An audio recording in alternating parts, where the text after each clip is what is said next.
Hey budget nerds, I'm back. For this review, it's a projector from DBPower, and we'll see if it's worth paying any attention to.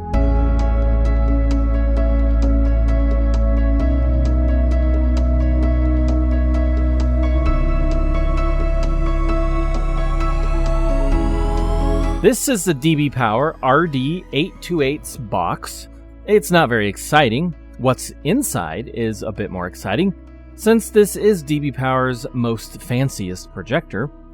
It comes in around $250 or $240 on Amazon.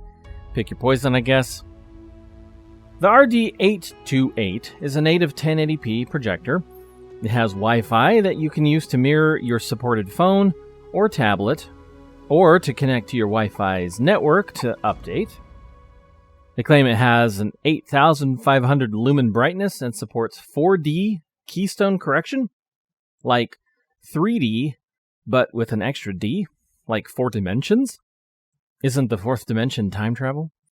I was kind of looking forward to using this projector to travel through time until I learned they mean 4 directions. You can adjust each of the 4 corners of the screen to correct the image. All this keystone correction is digital.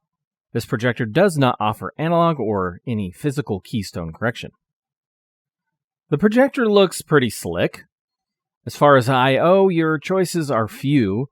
You get 2 USB ports, a headphone jack, audio-video port, and 2 HDMI ports. Seems to lack a few options, but it may be time to let our good old friend VGA take a rest. And with screen mirroring, it's not a major deal. It has a filter you can change as well.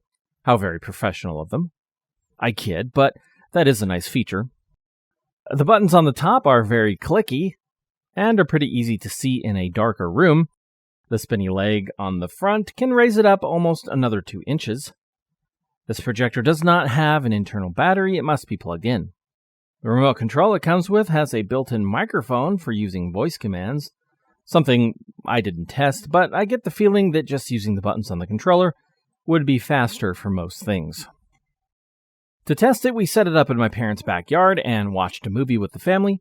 It worked well, but we did have to wait a bit for it to get dark enough. It does work fairly well indoors, but if you want a bright, crisp image, you'll still be waiting until the evening at least. It's not bad though. I really should get a light meter. When it comes to image quality, it looks pretty nice. I got it to focus pretty well, and the colors are good. However, the edges do lose a bit of focus if you get the center super crisp.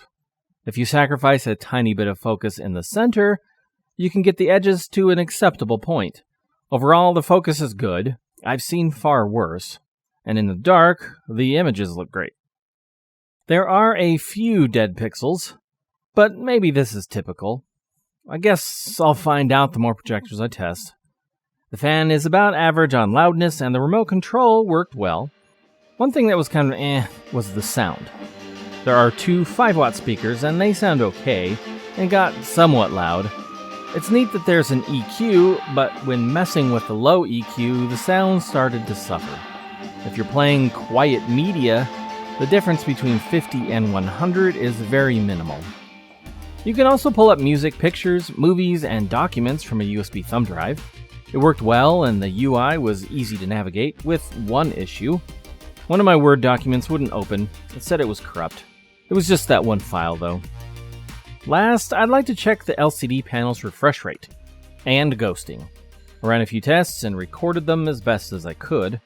The motion seemed smooth, and I didn't really see anything alarming. Even the ghosting test really didn't show anything bad. Turns out the LCD panel in this projector isn't too bad.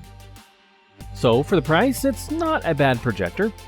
Other than the sound not being anything impressive and the I/O options being minimal, seems like a good option.